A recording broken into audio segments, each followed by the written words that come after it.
सकते हैं कि कोचिंग लें कि सेल्फ स्टडी करें, है ना, कोचिंग या फिर सेल्फ स्टडी, कोचिंग और सेल्फ स्टडी, है ना। कई लोगों को तो मिर्ची लग जाती है कि अगर मैं बोल दूं कि भाई आप सेल्फ स्टडी कर लो, तो कई लोगों को मिर्ची लगती है बहुत ही ज्यादा, क्योंकि उनकी दुनिया इसी से चल रही है ना। अब कई लोग कहेंगे आपकी भी चल रही है, मेरी बिल्कुल नहीं चल रही है ना। खैर आएंगे इस पे कभी। अगर हम बात करें कोचिंग की, तो ये कई बार पर्सनल चॉइस होती है। अगर आप बिल्कुल अनभिज्ञ हैं, आपको अपनी स्ट्रेटेजी बनानी नहीं आती, आपको पता नहीं है कि एक सब्जेक्ट टीचर आप कहीं से ढूंढते हैं कंफ्यूज हो जाते हैं, दूसरा कहीं और से ढूंढते हैं कंफ्यूज हो जाते हैं, तो मुझे लगता है ऑनलाइन माध्यम बहुत ही बढ़िया है। आप 1000, 1500, 2000 का कोई कोर्स लीजिए, कहीं भी लीजिए, इसमें मैं मतलब ऐसे ही मेरा कोई पर्सनल चॉइस नहीं है, चाहे वो करियरविल हो, चाहे वो कोई और प्लेटफॉर्म हो, कोई भी हो जो आपको ठीक लगे। पहले 4 दिन रिसर्च में टाइम लगा दीजिए, जहां आपको ठीक लग रहा हो। सबने डेमो डाले हुए हैं आजकल यूट्यूब पे, कोई भी कोचिंग हो, कोई भी इंस्टीट्यूट हो, कुछ भी हो, पहले वो देखो प्रॉपर। जहां आपको लग रहा हो कि समझ में आ रही हैं चीजें, ये टीचर्स अच्छे हैं, तो वहां आप कोई कोर्स ज्वाइन कर सकते हैं ऑनलाइन। ऑनलाइन में इसलिए कह रही हूं क्योंकि ऐसा नहीं है कि आपने आज तक पढ़ाई नहीं की होगी। अगर आपने सीटेट क्रैक किया है, दैट मीन्स थोड़ी मेहनत तो आपको करनी आती है ना। अब 82 वाले को यहाँ पे निराश नहीं होना कि मेरे तो 82 नंबर आए थे या मेरे तो 84 नंबर आए थे, मैं तो कैटेगरी में पास हुआ था या हुई थी, या तो मेरा तो स्कोर बहुत अच्छा नहीं है सीटेट में, मैटर नहीं करता। अगर इस तरह से देखोगे तो जो 45% या 50% वाला व्यक्ति है वो तो कभी यूपीएससी क्रैक ही नहीं करेगा। मतलब यहाँ के लिए जो इंपॉर्टेंट था वो हो गया, क्वालिफाई हो गया, बात खत्म। अब दबा के मेहनत करेंगे ना, क्या दिक्कत है, ठीक। तो वो जरूरी है। और मुझे लगता है सीटेट आपके लिए एक बेस तैयार कर देता है, कॉन्सेप्ट्स आपके बहुत हद तक हेल्पफुल है जो सीटेट की प्रिपरेशन है आगे की तैयारी में, ठीक है।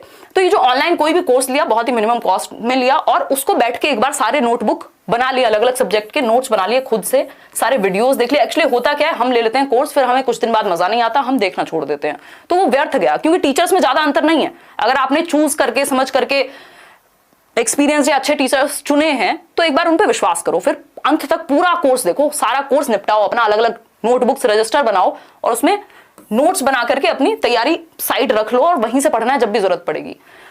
एक तो ये हो गया ऑनलाइन कोर्स। दूसरा, अगर हम बात करें, प्रीवियस ईयर के टच में जरूर रहना है। जो प्रीवियस ईयर क्वेश्चंस होते हैं उन्हीं से आपको पता चलेगा कि DEET+B में क्या अंतर है, सुपर टेट में क्या अंतर है, KVS में क्या अंतर है। सारा खेल DEET+B का है, ठीक है, कोई दिक्कत नहीं है। अगर हम बात करें, और ये नहीं करना कि आप वीडियो देख रहे हो साथ में नोट्स में भी लगे पड़े हो, पहले देख लो अच्छे से, दोबारा बना लो। वैसे तो सबका तरीका अपना अलग होगा।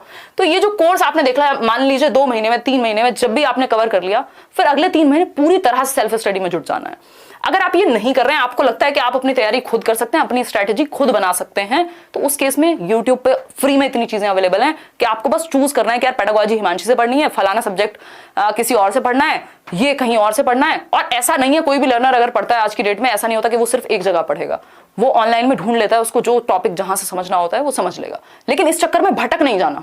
अगर आप भटकने वाले लोगों में से हैं तो चुपचाप से एक कोर्स लेके पहले उसको कंप्लीट कीजिए, अपनी नोट्स बनाइए, अपने रजिस्टर पूरे कीजिए, उसके बाद एक्स्ट्रा में पढ़िएगा जो करना है, प्रीवियस ईयर देखते हुए एनालिसिस करिएगा। सेल्फ स्टडी तो करनी पड़ेगी, चाहे आप कोचिंग लें चाहे आप कोचिंग ना लें, सेल्फ स्टडी को एस्केप नहीं किया जा सकता किसी भी हालत में, क्योंकि कोई फिक्स्ड सिलेबस नहीं है, ठीक है।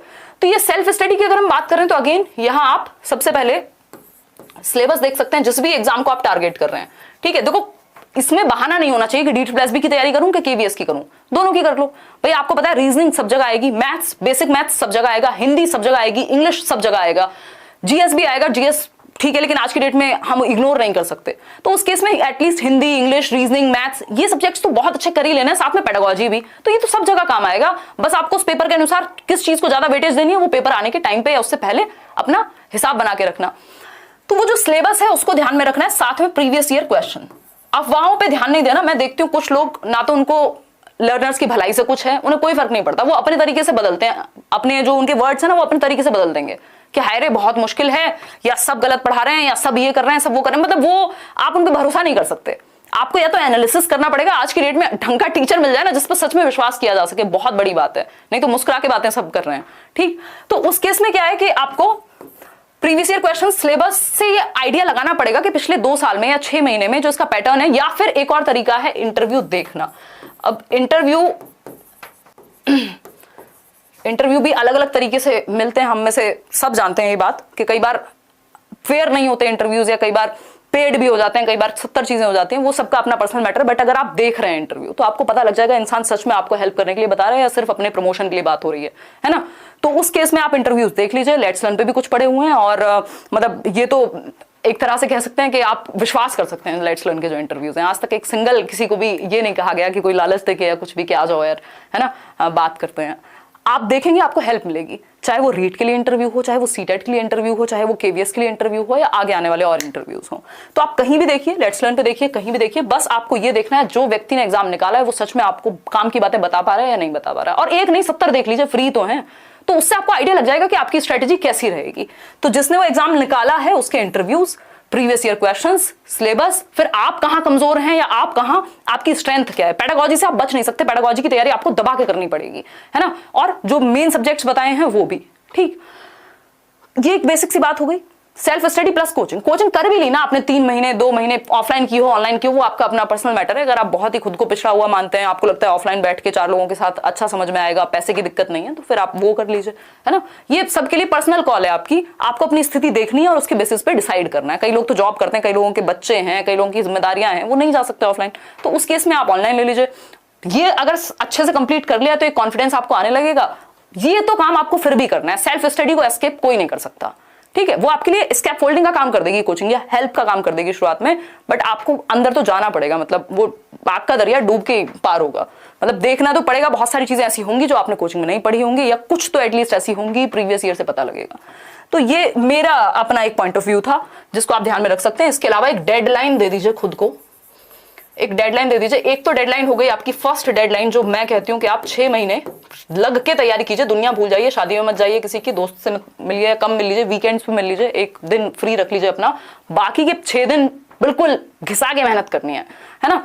अगर हम बात करते हैं दूसरा सेकंड डेडलाइन, एक सेकंड डेडलाइन आपकी ओवरऑल होनी चाहिए कि 2 साल 3 साल, इससे ज्यादा नहीं देने, या किसी के लिए 4 साल, डिपेंड करता है आपकी एज पे और आपकी स्टेज पे, कि यार उसके बाद फिर मुझे तैयारी के लफड़े में नहीं पड़ना। वैसे इसकी जरूरत नहीं पड़ेगी अगर आपने 6 महीने बाद कोई और काम ज्वाइन कर लिया, चाहे वो आपकी प्राइवेट जॉब हो, चाहे वो आपका ट्यूशन हो, व्हाटएवर इट इज, तो फिर आप साथ में तैयारी सस्टेन कर पाएंगे। वहां भी अच्छा करने की कोशिश कीजिए और इस तैयारी को रिवाइज तो करते रहिए ना। रिवाइज करने का टाइम तो मिल ही जाएगा किसी भी जॉब के साथ, 2 घंटे 3 घंटे, तो ये काम आप कर सकते हैं। मुझे लगता है ये 2 डेडलाइन बहुत जरूरी होती है, अदरवाइज फिर अंत में डिप्रेस्ड फील करता है व्यक्ति, ठीक है। तो ये एक बेसिक बात हुई। तो फर्स्ट पार्ट आप चाहे यूट्यूब से तैयार करें, किसी फर्स्ट पार्ट से मेरा मतलब है अदर देन पेडागोजी, ठीक है, यूट्यूब से करें, किसी कोचिंग से करें, चाहे खुद अलग अलग सब्जेक्ट की किताबें लें, प्रीवियस ईयर देखें, वो आपका अपना पर्सनल कॉल है।